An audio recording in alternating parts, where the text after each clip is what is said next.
Hello, everybody. Hello.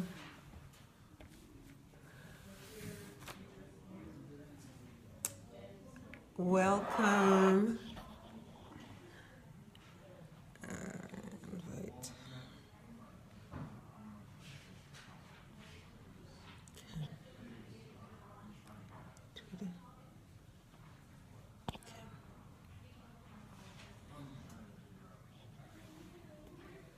Hello and welcome.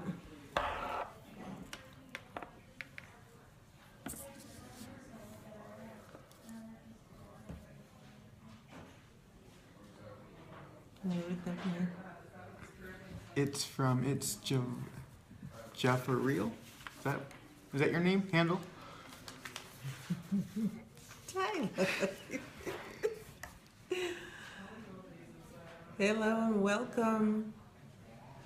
Yay. Yes, it says it's underscore Jaffareel. Yeah.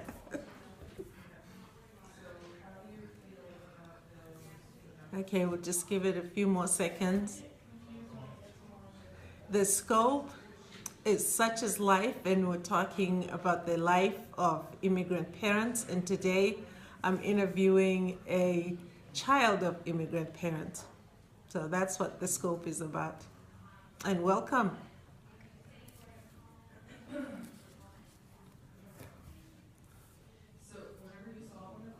Thank you for joining us.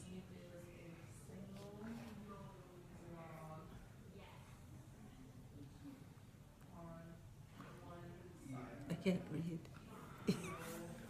The Ghost 199 noid.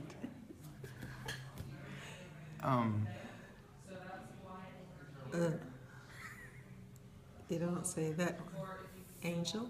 Okay, welcome, Angel. Daily Finesse. There's the Welcome. Patrol. I can't do Patrol. Merle P. Welcome. Well, welcome everybody to Such is Life with Dr. Lindie. I am Dr. Lindie, your host. This show is about the lives of immigrant families in the United States. And today, my interviewee is a child, or actually a grandchild, of immigrant parents in the United States. We were supposed to have a panel discussion, and some of the panelists are taking too long to get here, so we're just going to go ahead and get started because we do have a limited time period. Welcome. For those of you that are just joining us, that you're watching Such is Life with Dr. Lindie, and I am your host, Dr. Lindie. Such is Life is sponsored by the Princess of Suburbia Foundation under the handle Sister Tribe. To join Sister Tribe, you can find us at bit.ly/join Sister Tribe now, or you can find us on Facebook under World Changers Sister Tribe. Today we're meeting library because it's close to where I work, and they have Wi-Fi, and they graciously supply these small study rooms. Hi sis, drive carefully. Thank you for watching. Before we get started though, I have a quick announcement to make.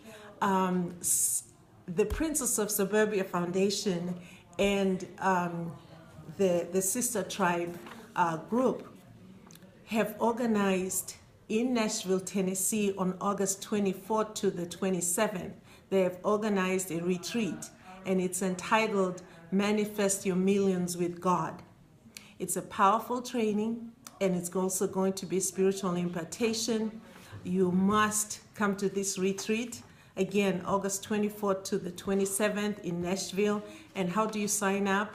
You go to, hi sis, to sign up, you go to thank you sister, it's right there on your screen, masteryourmillions.com.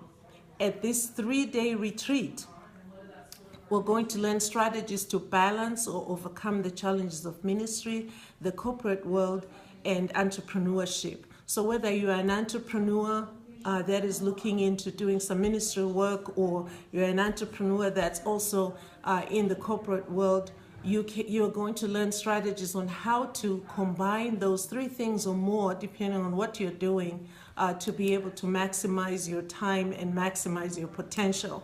So this is a good retreat to attend. More information again is at www.masteryourmillions.com. You can also find this information on your screen. Thank you, sis, for putting it up.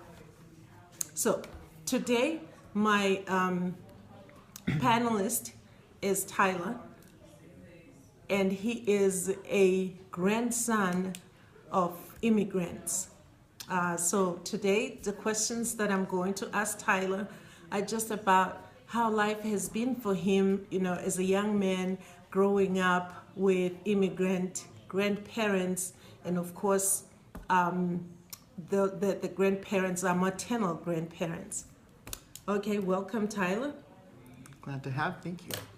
What would you tell the people about what it was like growing up in your household? Well, even to this day, my grandma, she was born in Mexico. She lived in Mexico for, I believe, like half her life, and then she came. Tyler is a teenager. He is 17. Yes, I'm 17. And she came to the United States, and she had my 3 aunts and my mom. So there was 4 sisters in this household. Mm-hmm. Even to this day, like I said, she lives 5 minutes walking distance from us, so she's always at her house, which is, great to have my grandmother, at her house with us. Mm-hmm. Okay. Is it normal? Do your friends also have their grandmas living with them?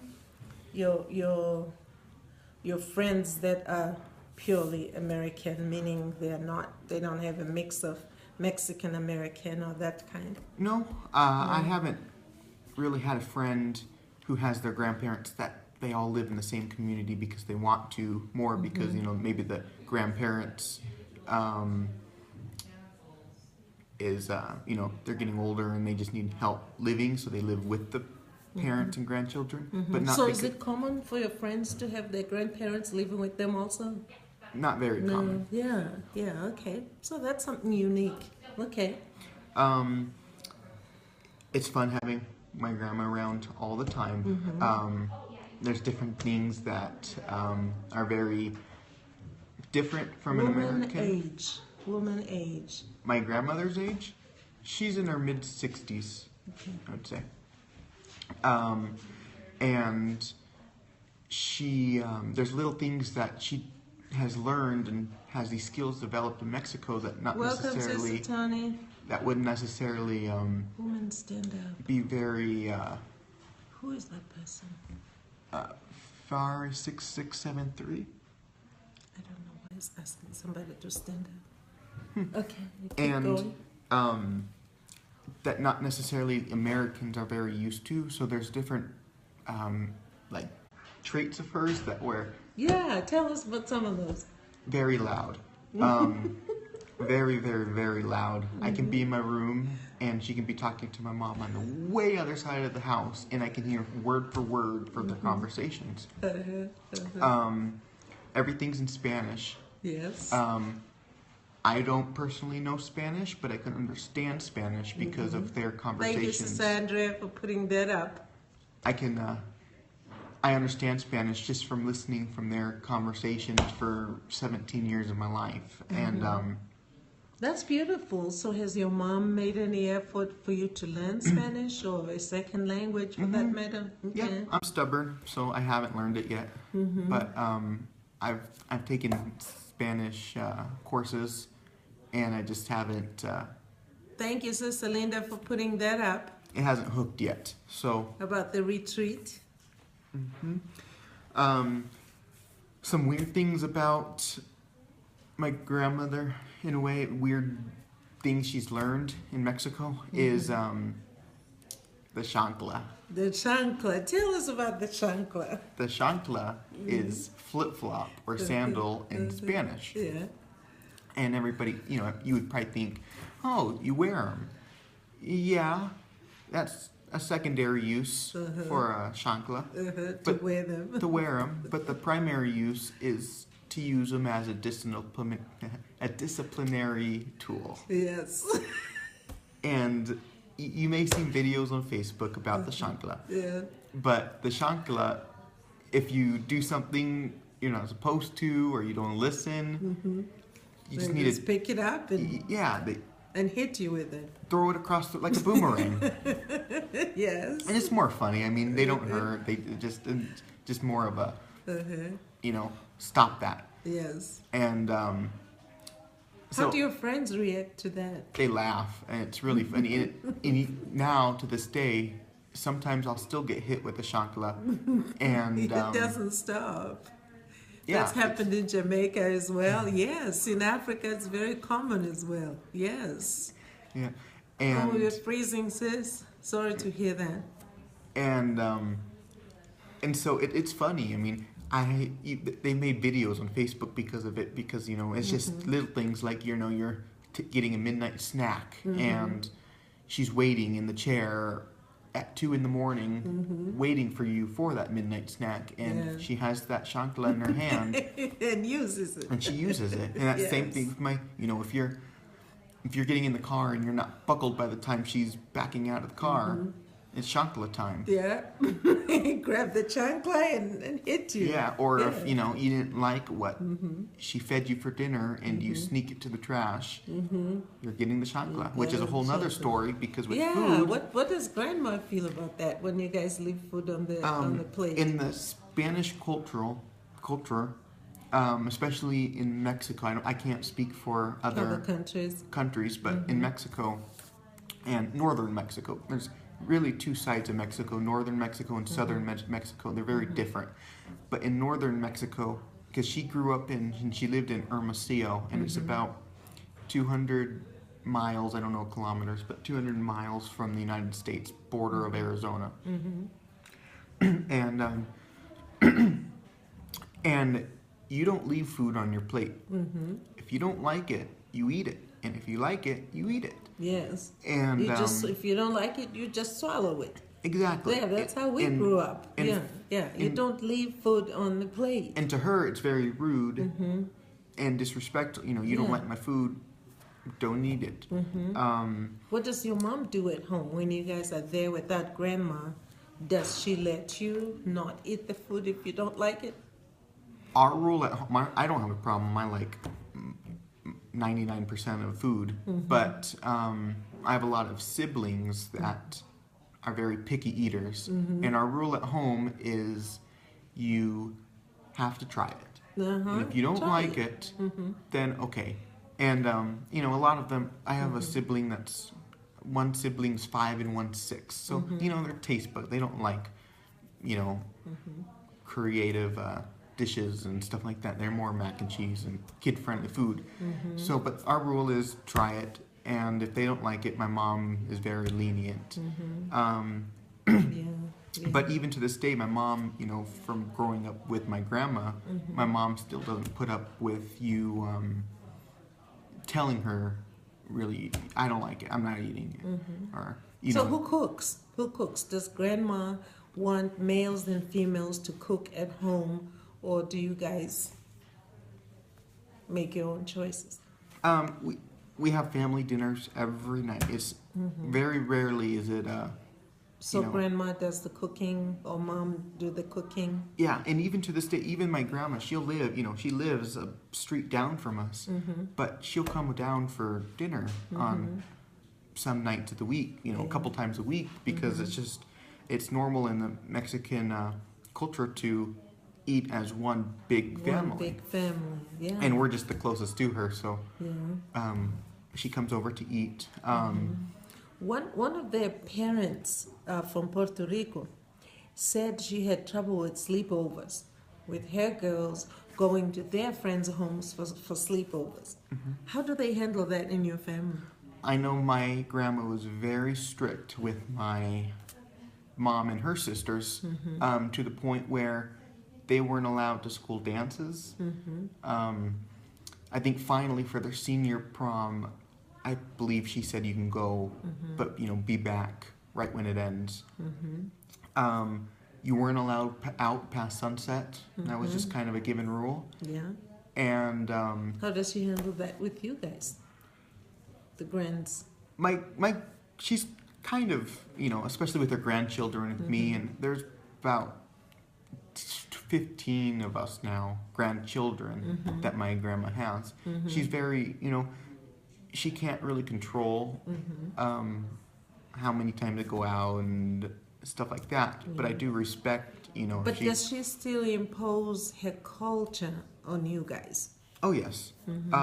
She tells me, she says, there's lots of crazies out there. Don't be out past, 10 o'clock, because that's when they come out. And, she's right. And what about dating? Some kids, I know that some families here allow the kids to date at 14, 15, whatever age. How do they feel about that in your family? My grandma, she grew up Catholic, and she raised my mom and her side of the family Catholic. Yes. And so I don't know if there was a dating age. I think you had to be in high school. You had to pass your classes and be passing your classes, get good grades. It was basically an extra. Yeah. And so you had to keep up with your chores. You had to do this and this and this. And if you couldn't handle all that, then you couldn't date. And I knew she was very, you didn't have to date a Catholic, but she preferred if you dated a Catholic. Yeah, that's the same thing in my family. It had to be someone of our religion, and it had to be someone of our culture. And those of us that chose to go outside the culture, we were ostracized somehow. It's it's amazing. It's amazing. What about people coming from Mexico to visit here? What happens when people come, like family members, even distant family members, when they come to, I think that's common. Yes, it's common across For cultures. example, what Easter. happens when they come to visit? Easter this last Sunday, we went to my aunt's house, and there's second cousins and great uncles and great aunts I've never met before. That they're just our family, and Mexicans are very known to have big families, especially like Italians too. Italians have really big families. Big families, yeah. And so there's a lot of us. Like I have, and my aunt had a lot of siblings, and so there's about, there's 15 cousins total between the four sisters. But how do you handle that? It's crazy.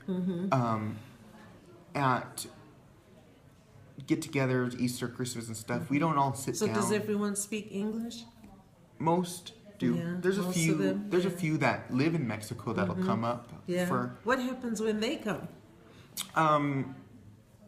Like this last on Easter, I can't really communicate with them that much. So it's very common to give hugs. Yeah. And then the woman in the family would always they always kiss your cheeks. And Yeah, we do the same thing. In Mozambique, not in South Africa. In South Africa, we shake hands. Right. Yeah. And I'm not a big fan of people I never really met before kissing my cheeks. But I know it's a cultural thing, and I'm okay with that. And if you say no, what would Grandma do? Chancla? Chancla, yeah. There'd probably be about 5 chanclas getting from other people. What are some other funny things about Grandma or about the culture that are different from what you're doing? And if you're just joining us, this is Such is Life with Dr. Lindie. My interviewee, Tyler, is 17 years old, and he's talking about his experiences as a grandchild of immigrants. Our family, we like to have fun, and there's a fine line of having fun and getting in trouble, and we've really stretched that line, but we found it now. And like one of the funny things is my grandma used to have an old Nissan van, and all the cousins piled in it, and there's a little controller in the back, and it controlled the radio, the volume and the stations, and she'd always have her Mexican music playing, and we'd have our American channels that we like. So the older cousins were all sitting back there, and they would and tap it and change your channel, or like turn the volume super loud to where it's rattling the whole vehicle. And she, what is that? What is that? Yeah, and you don't disrespect grandma. Very recently did we tell her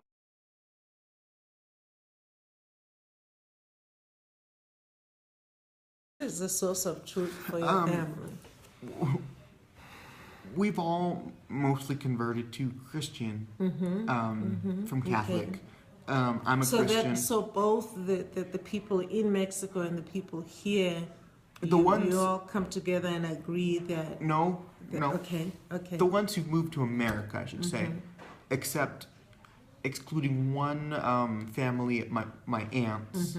One aunt is not, is still Catholic. Yeah. So how do they handle We don't, things? you know, for Easter, they go to their church. Everybody goes to their own church. Okay, and then you come together at the end of service. And religion doesn't affect us as a family. It doesn't. I mean, we'll have just the culture. Just the culture. We'll have our our religious conversations and pros and cons and differences and similarities, but it doesn't affect and it doesn't take away from our relationship with each other. What about school? High school, you have to get good grades in high school, and if you don't, you get the chancla. You get the chancla. And if you in college, it depends on the household. Mexico's you're either lower class or you're upper class. There's no really middle class in Mexico. So either you got college paid for by your parents or you didn't. And unfortunately, my mom's side of the family didn't. But because the discipline was so there in high school that you had to get good grades, that they were able to get scholarships. They were able to get scholarships. That's awesome. And all four aunts, or all three aunts and my mom went to college. Good for grandma. Good for grandma. And did they go to college here or over there?